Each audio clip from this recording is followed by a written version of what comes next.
Hello my dear students, welcome to my channel Scholarly Minds and I hope you all are doing great. So guys, ये video MA Hindi के students के लिए काफ़ी ज़्यादा important है because इसके अंदर हम MHD 05 के बहुत ही ज़्यादा इंपॉर्टेंट क्वेश्चंस को कवर करेंगे।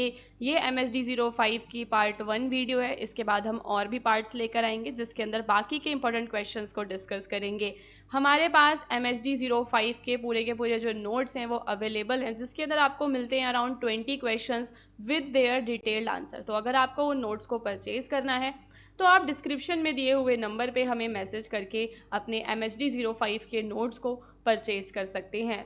सो नाउ गाइज, यहाँ पे देखो जो हमारा पहला क्वेश्चन है वो है रस निष्पत्ति की परिभाषा करते हुए शंकुक के अनुमितिवाद और भटनायक के भोगवाद पर अपने विचार आपको प्रस्तुत करने हैं।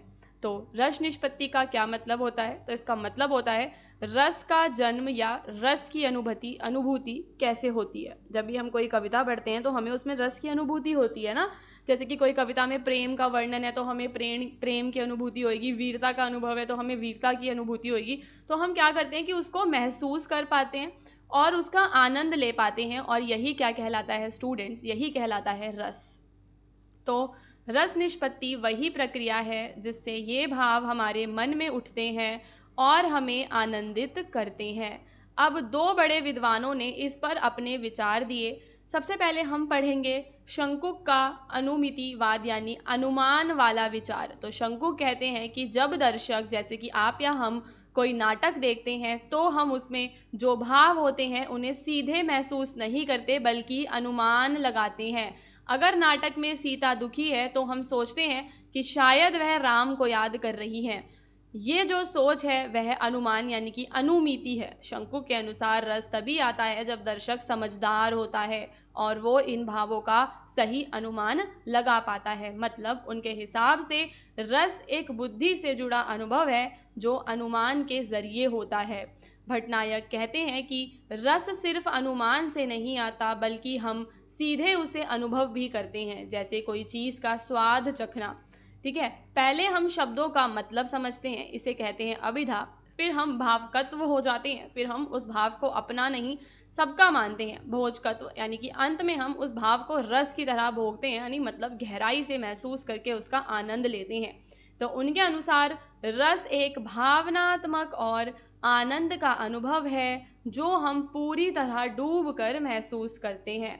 तो यहाँ पे हमने जो है भटनायक का जो भोगवाद है वो कहते हैं कि सिर्फ अनुमान से नहीं आता, हम क्या करते हैं सीधे अनुभव करते हैं। और वहीं शंकुक ने क्या बोला कि हम सीधे महसूस नहीं करते, अनुमान लगाते हैं। तो दोनों में ये डिफरेंस है। उसके बाद गाइस, आप जो है एक टेबल के द्वारा भी एक इसको समझ सकते हो, जैसे कि रस कैसे आता है। तो शंकुक कहते हैं कि अनुमान लगाकर, भटनायक कहते हैं सीधे अनुभव करके। क्या ज़रूरी है इसमें? बुद्धि और समझ, और इसमें ज़रूरी है भावों में डूब जाना। इसमें भावों का रूप व्यक्तिगत है और यहाँ सभी के लिए है, यहाँ दिमाग और यहाँ दिल की बात हो रही है। तो शंकुक रस को बुद्धि से जुड़ी चीज़ मानते हैं जो हम अपने अनुमान से समझते हैं। भटनायक कहते हैं कि रस एक दिल से महसूस किया गया अनुभव है जो हम आनंद से भोगते हैं। आज के समय में भटनायक का विचार ज़्यादा प्रभावशाली माना जाता है क्योंकि वह भावों को गहराई से महसूस करने की बात करता है। कंतक के वक्रोक्ति सूत्र की स्पष्ट व्याख्या करते हुए वक्रोक्ति के विभिन्न भेदों की यहाँ पे आपको समीक्षा करनी है। तो वक्रोक्ति जो कि दो शब्दों से मिलकर बना है, वक्र यानी कि टेढ़ा या अनोखा, उक्ति यानी कथन या फिर बात। तो इसीलिए वक्रोक्ति का मतलब है ऐसी अभिव्यक्ति जो सीधे नहीं होकर हटकर कही जाए, जिसमें कुछ नया, चमत्कारी और चित्त को आकर्षित करने वाला हो। अब हम यहाँ पे कुंतक का दृष्टिकोण समझेंगे। कवि कुंतक के अनुसार वक्रोक्ति केवल शब्दों की सजावट नहीं है बल्कि यह काव्य की आत्मा होती है। वही बात जब कलात्मक ढंग से कही जाती है तब वह सामान्य नहीं रह जाती और पाठक को आनंद देती है। तो जब भी हम काव्य लिखते हैं तो हम काव्य में सारी बातों को सामान्य तरीके से नहीं कहकर कैसे कहते हैं गाइज? कलात्मक ढंग से कहते हैं। तब क्या होता है कि जो बात है वो सामान्य ना रहकर क्या करने लग जाती है? पाठक को आनंद देने लग जाती है। अब हम यहाँ पर वक्रोक्ति की मुख्य विशेषताओं को समझेंगे। जैसे कि वक्रोक्ति में हमें विचित्रता या फिर अनोखापन देखने के लिए मिलता है। सामान्य कथन से अलग कुछ चौंकाने वाला या नया इसमें होना चाहिए। कवि की कल्पना शक्ति और प्रतिभा को हम इसमें देखते हैं। यह किसी भी कवि की रचनात्मकता को दिखाती है, सहृदय को आनंद देती है, जो पाठक के भावों को समझ सकता है।